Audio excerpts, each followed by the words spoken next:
Hello, good morning. Welcome to fun and learning school. કેમ છો બધા? મજામાં છો ને?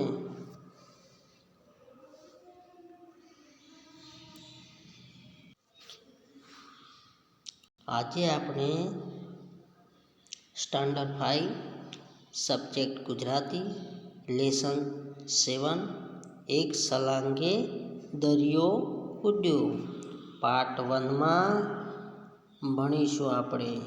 તો ચાલો પેજ નંબર 103 ઉપર બુકને ખોલીશું. ચાલો ખોલી બધાએ બુકને. પેજ નંબર 103 ઉપર એક સલાંગે દરિયો કૂદ્યો. ચાલો આપણે સૌપ્રથમ એક ગીત આપ્યું છે, તો એ ગીતને ગાઈશું. લંકા તારી સળગી ગઈ, પૂંછડી મારી સાજી રહી. તેલ પણ તારું, ગાભા તારા, દિવાસળી પણ તારી ગઈ, પૂંછડી મારી સાજી રહી. અહીંયા તમે લંકા, આપણે જે રામાયણની અંદર આપણે જોઈએ છીએ કે હનુમાનજી, તમે સિરિયલ જોતા જ હશો, એમાં આપણે જે હનુમાનજી આવે છે એ પોતે લંકામાં જાય છે માતા સીતાને લેવા માટે, અને ત્યાં એમ લંકા પોતે સળગાવી દે છે. તો કહે છે પૂંછડી મારી સાજી રહી અને લંકા એની સળગી ગઈ. તેલ પણ તારો, કે તેલ પણ લંકાનું, અને ગાભા પણ એના, દિવાસળી પણ એની ગઈ, પૂંછડી મારી સાજી રહી. તમે સૌ જાણો જ છો કે હનુમાનજીએ કેવી રીતે લંકા સળગાવી હતી. તો એક પૂંછડી શું કર્યું, એક પૂંછડી પોતાની પૂંછડી સળગાવી અને તેઓ ઠેર ઠેર લંકાને આગ ચાંપી હતી. તેવી જ રીતે આગળ જોઈએ. સળગ્યા મકાનો ને સળગ્યા મહેલો, ઊભી બજાર પણ સળગી ગઈ, પૂંછડી મારી સાજી રહી.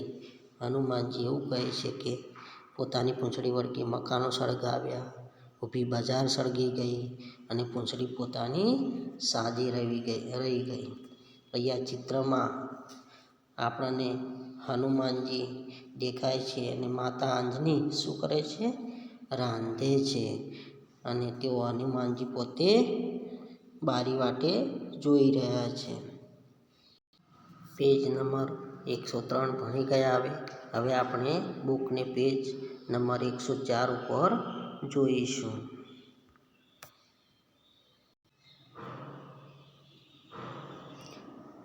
અહીંયા એક વાર્તા છે, આપણે તે વાર્તાને ભણીશું. એક સરસ મજાનું જંગલ હતું. જંગલમાં માતા અંજની અને પિતા કેસરી સાથે પુત્ર હનુમાન રહે. હનુમાનજીના માતા પિતાનું નામ શું હતું? તો માતા અંજની માતાનું નામ અને પિતાનું નામ કેસરી હતું. તેઓ ક્યાં રહેતા હતા? જંગલમાં. પિતા આખો દિવસ કામકાજ માટે ઘર બહાર રહે. રોજ સવારે ઘરેથી જાય, સાંજે પાછા ઘરમાં નાનકડા હનુમાન માતા સાથે વાતો કરે. હનુમાનજીના પિતા કેસરી સવારે ઘરેથી બહાર જાય છે અને સાંજે પાછા આવે છે. ઘરમાં એક નાનકડા હનુમાનજી છે તમારા જેમ. તે શું કરે છે? માતા સાથે વાતો કરે છે, રમે અને માતાના કામમાં મદદ પણ કરે છે.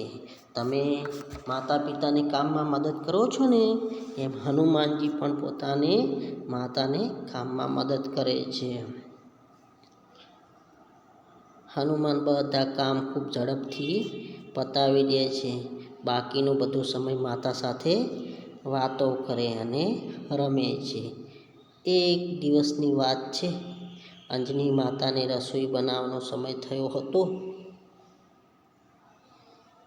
આપણે ચિત્રમાં જોયું કે માતા રસોઈ બનાવતા હતા.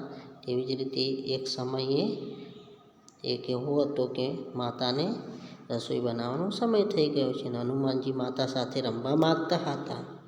માતાએ વિચાર્યું, હનુમાનજી કોઈ એવું કામ સોંપે કે જેથી કામ પૂરું કરતાં એને સમય લાગે અને એટલી વારમાં હું રસોઈ કરી દઉં. માતા અંજનીએ કેવું વિચાર્યું કે હું હનુમાનજીને એવું કામ આપું કે તે કામમાં વ્યસ્ત રહે અને હું તે કામ રસોઈ બનાવવાનું છે તે પતાવી દઉં. એમાં હનુમાનજી આવશે ત્યારે એના બાપુજી પણ આવશે એમ વિચારીને તેઓ કામ સોંપે. ત્રણેય જણ સાથે જમીને પછી નિરાંતે વાતો કરીશું. આમ વિચારી તેમને કહ્યું,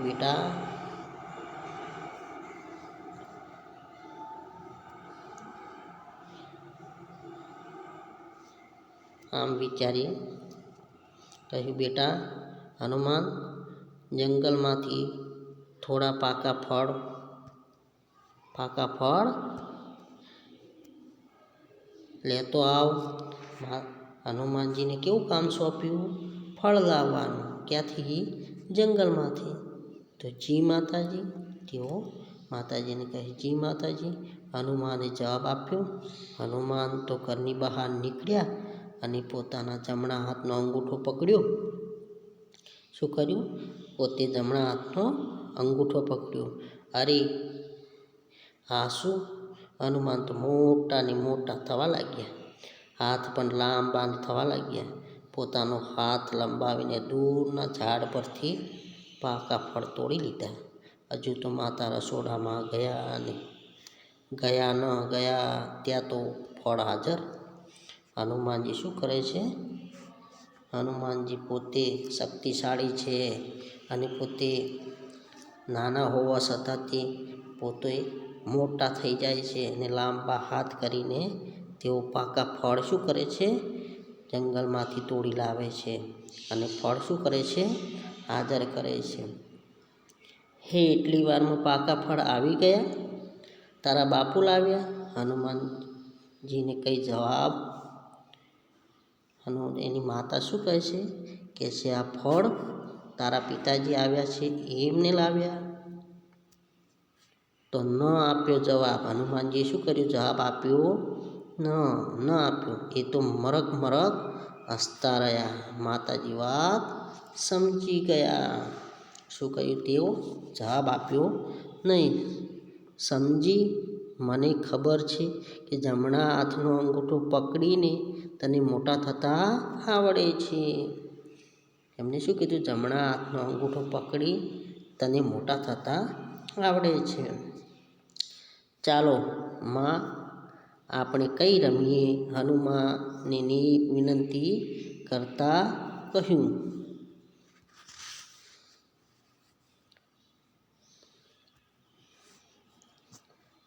ચાલો ને માં, આપણે કંઈક રમીએ, હનુમાને વિનંતી કરતા કહ્યું. ના બેટા, હમણાં તારા બાપુજી આવશે, એમના માટે જમવાનું બનાવવાનું બાકી છે. જમીને પછી આપણે રમીશું. તેની માતા અંજની કહે છે, બેટા, આજે રસોઈ બાકી છે. રસોઈ બનાવીને પછી આપણે રમીશું. ના, મારે તો અત્યારે જ રમવું છે. હનુમાનજી જીદ કરે છે. ના, મારે તો અત્યારે જ રમવું છે. જેમ તમે તોફાન કરો છો, મસ્તી કરો છો, તમે રમો છો, હનુમાનજીને પણ રમવું છે. તેથી તેની માતાને સામે જીદ કરે છે. ઠીક છે, તું એકલો બહાર રમ. તું એકલો બહાર રમ. હું ઘરમાં રસોઈ બનાવું, પણ જોજી પાછો વારે ઘરમાં આવીને મને હેરાન કરતો ન કરતો. એટલે કે છે તું વારે ઘડી ઘરમાં આવીને મને હેરાન કરતો નહીં.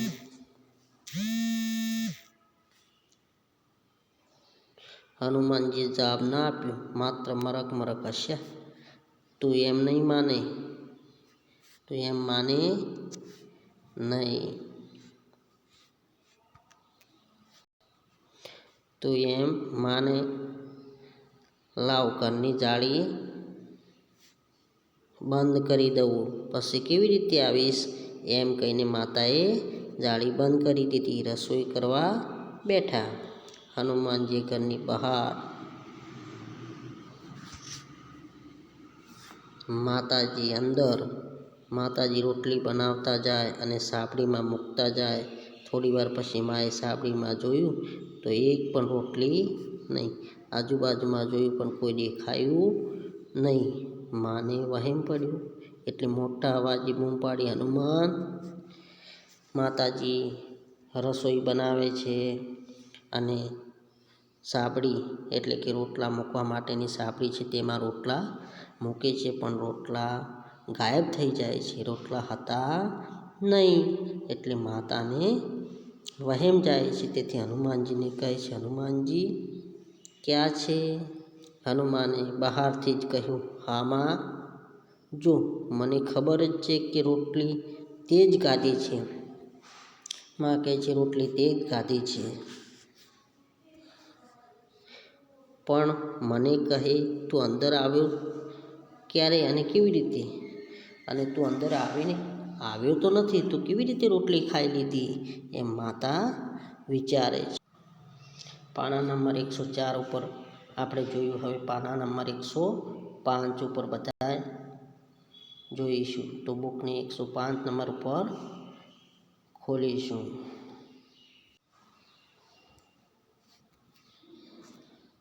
મરક મરક હસીને હનુમાને કહ્યું, અંગૂઠો પકડીને મોટા થવાય, એમ ટચલી આંગળી પકડું તો નાના પણ થવાય છે. હનુમાનજીએ શું કીધું? મરક મરક હસીને હનુમાનજીએ કહ્યું, મોટું થવા માટે અંગૂઠો પકડું છું અને ટચલી આંગળી પકડીને નાના પણ થવાય છે. એમ એટલે તું જાળીની વચ્ચેની જગ્યામાંથી આવ્યો એમ ને? તો માતાને ખબર પડી જાય છે કે તું વચ્ચેની જાળી થઈને આવ્યો હશે, એમ કહે છે. હા માં, હે ભગવાન, આ છોકરો મને જપવા જ દેતો નથી, એમ કહીને હનુમાનજી લાડથી તેને તેડી લીધો. હનુમાનજી પોતે તોફાન કરે છે, મસ્તી કરે છે અને માતાને પરેશાન કરે છે કે જોયું કે આપણે સૌપ્રથમ તે રોટલા ખાઈ જાય છે. તેને પોતે શું કરે છે? નાના હોવા છતાંય પોતાની માતાને પરેશાન કરે છે. ત્યાર પછી પાઠમાં અગાઉ આપણે એક ગીત પણ ગાયું કે લંકા તારી સળગી ગઈ. ત્યાં પણ પોતે હનુમાનજીએ ખેદાન મેદાન કરી નાખ્યું છે. લંકામાં, રાવણની લંકામાં ગયા માતા સીતાને લેવા, અને ત્યાં હનુમાનજી પોતાની પૂંછડી આગ લગાવીને આખી લંકાને સળગાવી દે છે. એ જોયું. ત્યારબાદ માતાને પરેશાન કરે છે, તેને રમવાની જીદ કરે છે. ત્યાર પછી આપણે આખી વાર્તા જોઈ. તો હવે પછી આપણું આજનું હોમવર્ક શું જોઈશું? નીચે વાતચીત આપેલી છે. તમે ઘરમાં કયા કયા તોફાન કરો છો એ તો તમને ખબર જ હોય મિત્રો, કે આપણે કયા કયા તોફાન કરીએ છીએ. એ તમારી નોટબુકમાં લખવાના છે. તમે જે તોફાન કરો છો એ નોટબુકમાં લખવાના છે.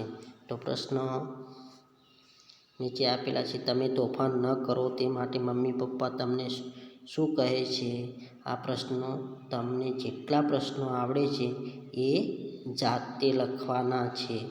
અને ત્યાર પછી આપણે પાર્ટ 2માં આ પ્રશ્નનું સોલ્યુશન જોઈશું. તો તમે કેટલા સાચા પ્રશ્ન લખી શકો છો તે આપણે પાઠ ભણ્યા એમાંથી આપણે લખવાના છે. પ્રશ્ન 12 સુધી પ્રશ્ન આપણે લખીશું. હવે આપણે પાર્ટ 2માં પ્રશ્નનું સોલ્યુશન જોઈશું. ત્યાં સુધી આપણે ઘરમાં રહીશું, સ્વસ્થ રહીશું, માસ્ક બાંધીશું, માતા પિતા અને વડીલોનું સૂચનાઓનું પાલન કરીશું. તો બાય બાય.